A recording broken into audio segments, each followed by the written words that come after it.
onto our second big focus, which comes from Kerala's Vizhinjam port. The port town is on the edge after a group of protesters led by a Latin Catholic church stormed into a police station, vandalized government property and injured as many as 29 police personnel.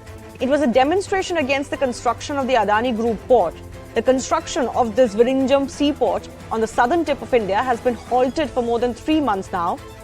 Remember, these protesters, mostly Christian and led by the Catholic priests, erected a large shelter blocking the port's entrance. The protesters are demanding that the construction of over 7,000 crore rupee port should be halted and an environmental impact analysis done. Now, at a time when Colombo port primarily serves India's container needs, the Vizhinjam port can provide access to the most prominent international waterways and house motherships. Despite its obvious importance, why is the church opposing the port, and that too in such violent means? Is there a larger conspiracy, as even the state government alleges? That brings us to the peculiar case of such protests and the role of church in India. Remember, the Kerala port is not the first instance when the church has openly been linked to the protests and violence. Earlier in 2018, this is of course this case, but earlier in 2018, during the Sterlite copper plant stir in Tamil Nadu, Lady of Snow Church was very much in the middle of it, in the thick of things. And who can forget the Kudankulam nuclear plant agitation from 2011 till 2015? St. Lourdes Church had backed those protests openly, and all of these cases saw protests descend into vandalism and in some places violence as well.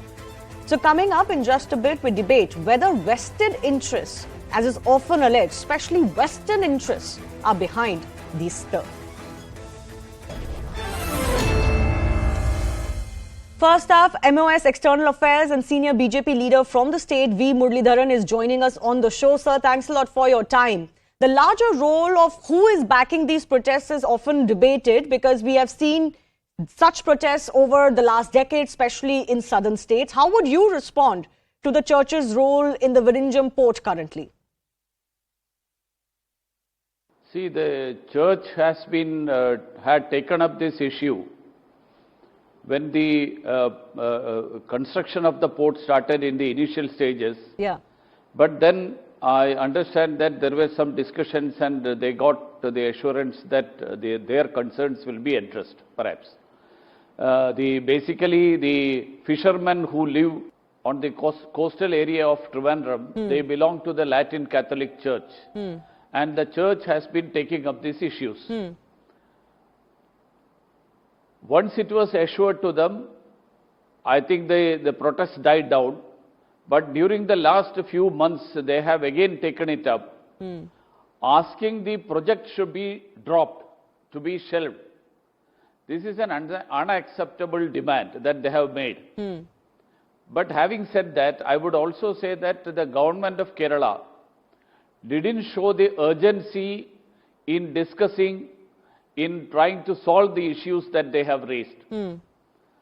So developmental projects, the church or any religious organization coming into the picture and fighting against developmental projects is really an issue that needs to be solved, and I don't accept any such interventions, any such efforts by whether it is the church or any other religious bodies.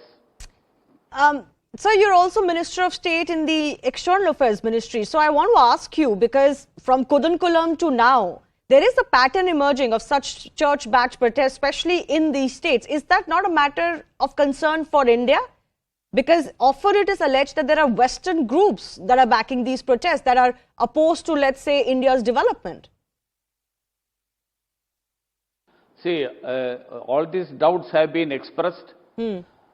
Now, I don't want to respond to such questions on such a TV platform, on a channel discussion, without any substantial information with me. So I would limit myself to the agitation going on, the effort by the state government to deal with that, and the larger question of the law and order situation. So you have criticized the government today that they don't seem to have a plan of what they're doing. Where exactly do you think the Kerala government is failing? Because they've also cracked down on the protest now. They've lodged FIRs. They say they may have been sympathetic earlier, but not anymore. Because this protest has been going on for months. It is, on the one hand, there is a protest going on. On the other hand, the issue is with the court. And in the court, the church gave an assurance. The church, I mean, the agitating people, the action committee, they gave an assurance that any vehicle that comes to the project site with materials for construction will not be stopped.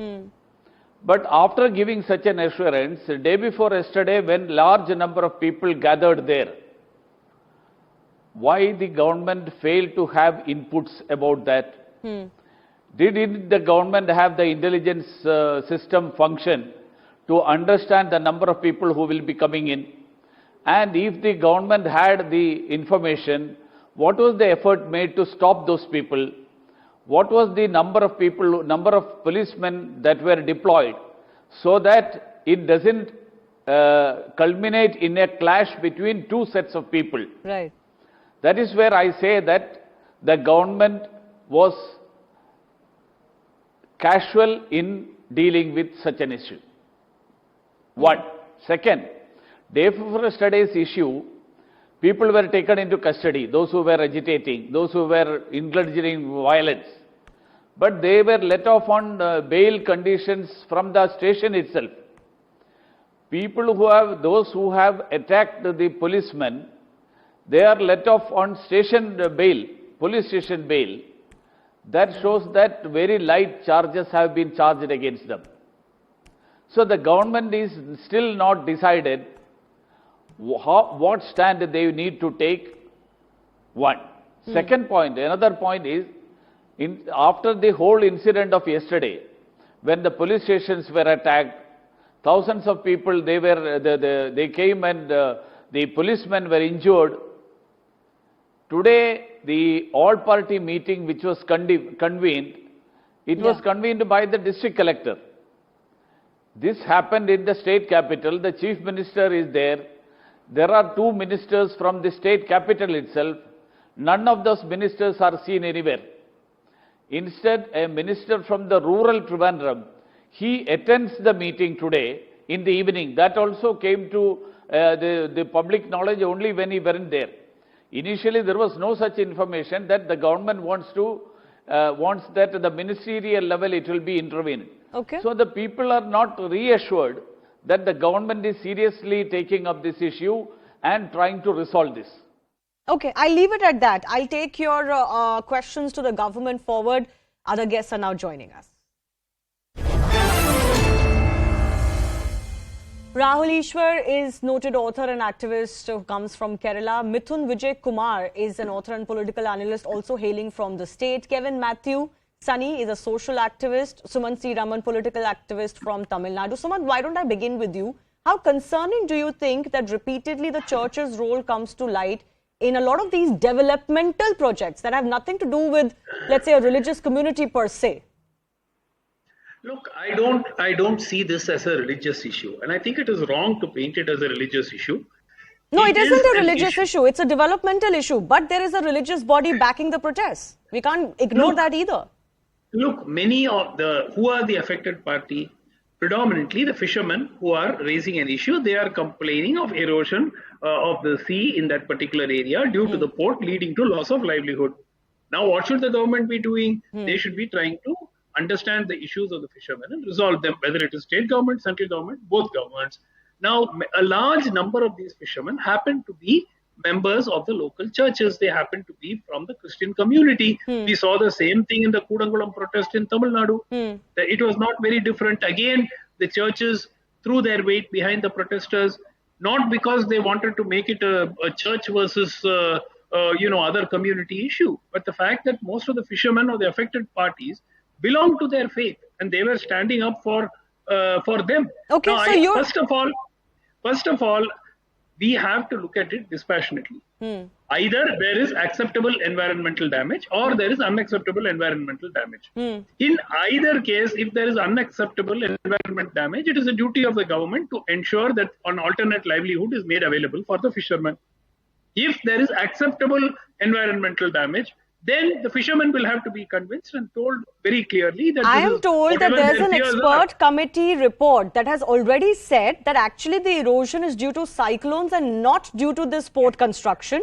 The NGT, Okay. one Let me second, tell you. Suman, 1 second, don't laugh it off. It's an important business.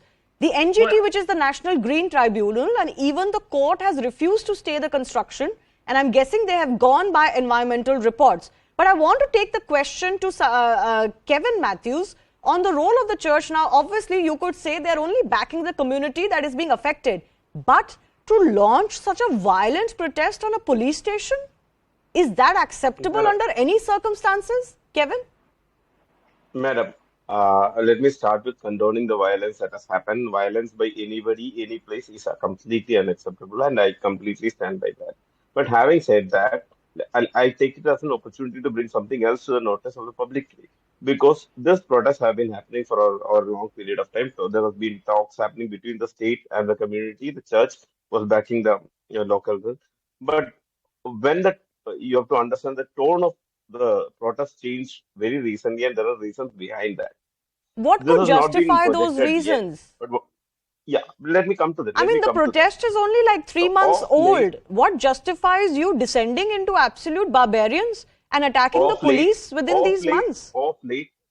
of late, very recently, there have been other parties who have come into the foray, and the same way wherein ABVP decided that they need to help the Delhi police in the Delhi University case, a certain set of Hindutva groups Are you decided that they serious, need to come in Kevin? support of Adabi Has it instead of the become so Kerala police. easy for everyone to just say that Hindutva is playing a role in Vizhinjam port in Kerala? Are you Madam, serious? yes, but then you have your reporters on ground. Get your people on ground, and you will know that Yeah, our the reporters have not mode reported and any tone of the of this. protest This has changed. become like a very convenient argument to make.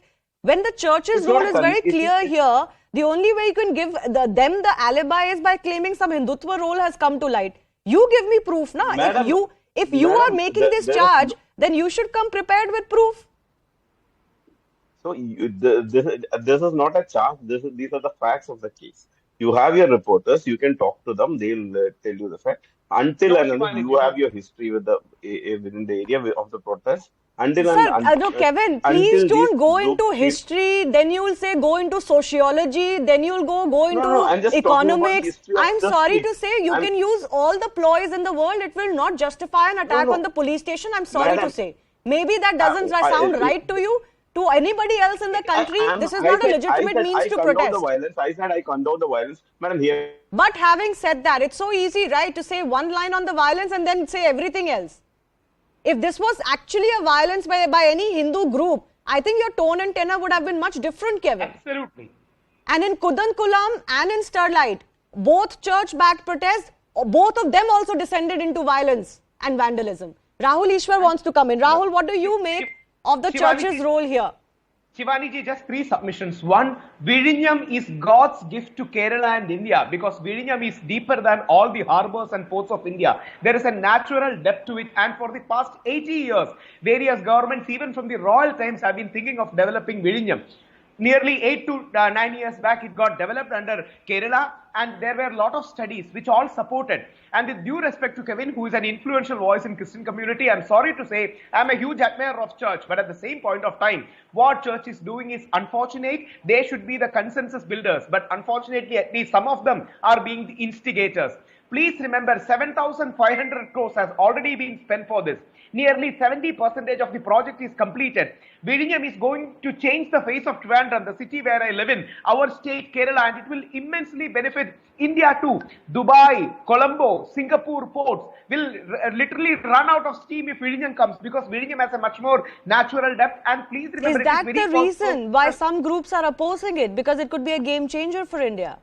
And there are some reports, I don't know whether it is right or not, like V. Muralidharanji cautiously said, there are some reports which says there are many international players who are trying to sabotage it. And please remember, it was a Prime Minister Manmohan Singh, a very sober, very moderate Manmohan Singh ji at last, out of desperation, who had to say, some of the NGOs backed by the US doesn't understand our energy concerns. That's the reason why they are protesting Kudangulam. Remember, this was never coming from a Hindutva right-winger. This was coming from one of the most moderate PMs in India's history, an academic and scholar of the highest repute, who had to say foreign-backed, hands are, doing some kind of damage for India. It's high time many of these people rethink. Yes, we all empathize with our fisherman community. We stand with them. But at the same point of time, some kind of consensus has to be worked out. They are even given promise to High Court. They broke. Exactly. I want to go to Kevin. 1 second. Before I go to Murli also, I want to go across to Kevin back with this. You can make all the excuses you want.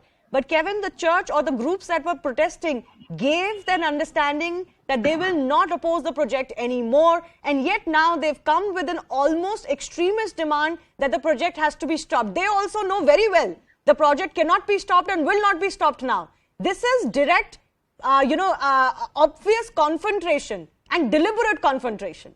Kevin. Madam, see, nobody is against this development. Nobody is against this thing. But then, when certain things happen, so there are affected parties, and they need to be taken care of. Because, see, it's a democracy, and greater good. I concede all that point. But when there are affected parties, they need to be taken care of. And see, that's the same way these protests happen. And until and until. So it is definitely necessary that we bring about a consensus. I concede with that, and violence is absolutely not acceptable.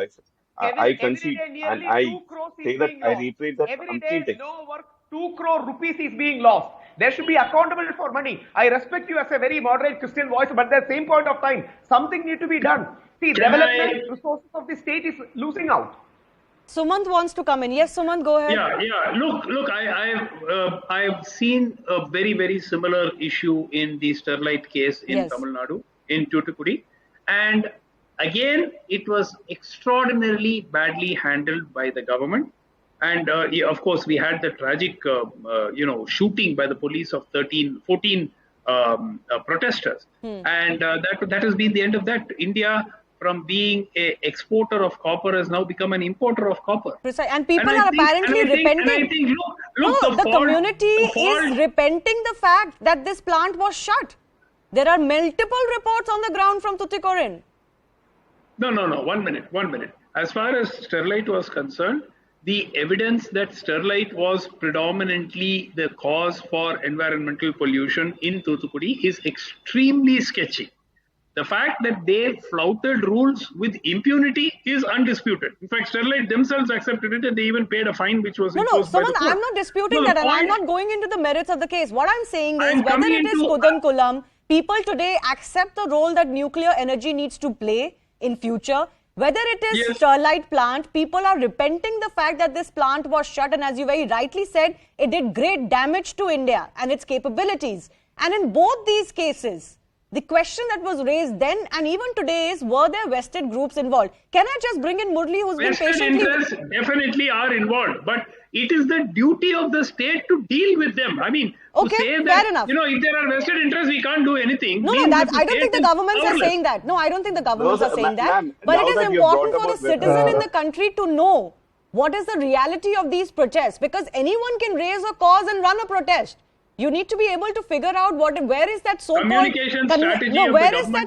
concern for environment coming from and to what extent. Murli wants to come in. Yes, Murli. Can that gentleman just stop and allow me to speak? Yeah, go ahead. My name is Mithun, by the way. Mithun. Yeah. So I just heard Kevin say about the Hindutva angle in this. Let me just remind him, this project was actually sanctioned when UDF was in power. Then it was taken over by the LDF government, and at the center we had BJP approving it. So there is no communal or political angle to this. Just now, a communal violence yesterday was called for by a few Catholic leaders, and the state government remained a mute spectator. That's what we saw. And now, although cases have been registered, attacks on the station. Allow me to speak. I didn't interfere when you were speaking. No, Kevin, let him speak, please. I didn't speak when you were talking, right? So you can see that they have registered cases, but no arrests have been made so far. Just imagine if such an incident happened in UP and some Hindu leader made similar statements, then all the left Twitter handles in Kerala, including that of the Chief Minister, would have made loud cries about the threat to secularism. Now, when such an incident happens in Kerala, challenging the Home Ministry. I don't see anything being done from a law enforcement point of view, other than some left spokesperson and people like, Kevin criticizing it. That's it. Now, the reaction of the government to this particular incident exposes their hypocrisy of, especially the hypocrisy of the entire left, along with their minority appeasement politics. Second, you see the agitators, they came to terms with the government and gave assurance at the High Court that they will not stop the construction work. At the same time, the government also, agreed to 6 out of their 7 demands, including rehabilitation, this kerosene subsidy, and there are government orders supporting the same. Now, what went wrong after all this? And now, why is that all of a sudden these protests are happening? If the government has not fulfilled the promises made to the fishermen community, then what are those government orders? Has the government cheated them? These are questions that the government and this community of people, the fishermen community or the protesters must answer. Now, there's a third angle to this. The Intelligence Bureau is collecting information based on a complaint that some protesters have received crores of rupees as foreign funds over a period of 10 years. That investigation is underway. Now, that's a very dangerous situation, and the involvement of foreign elements, it's going on. No, so Sumant is saying, Sumant is saying that it is natural and accepted that there are vested groups involved, and they could be Western vested groups or international vested groups who could be wanting to sabotage these projects in India. Recently, we've seen that FCRA, funding has been restricted quite a bit by the government when it comes to quote-unquote NGOs. Do you think this is also the frustration of that coming out? See, there could be a situation where foreign funds are coming in and foreign elements are playing. Like you clearly mentioned in the beginning that the Colombo port accounts for almost a large percentage of the transshipments for the Indian market. And as of now, I think India's movement of containers is mainly through the Colombo port, which costs around 2,000 crores is what I understood. But if this Vizhinjam port comes up, we'll have direct transshipment, which puts the others at loss. And of course, they would be having some play. And that's what the IB is investigating. And so it's a threat to the national security in that case. Such projects are not acceptable in India. As Manmohan Singh called out the protest against the nuclear energy plant 10 years ago, we're seeing a repeat of that. Such a protest, Kevin, no matter who is backing them, what your issues on ground may be, are not acceptable. These are then anti-India protests, Kevin. And then to go ahead and try to torch police stations, who's going to back this? Even the Kerala minister has said that the protesters attacked the houses of people of other religions. You are saying that this is Hindutva somehow in Kerala, in a state like Kerala. And here the Kerala minister is saying, left government minister is saying that these church-backed protesters attacked houses of other people from other religions. Madam, please don't twist my words. That is not what I said. I think I've lost his link. Yes, Rahul Ishwar.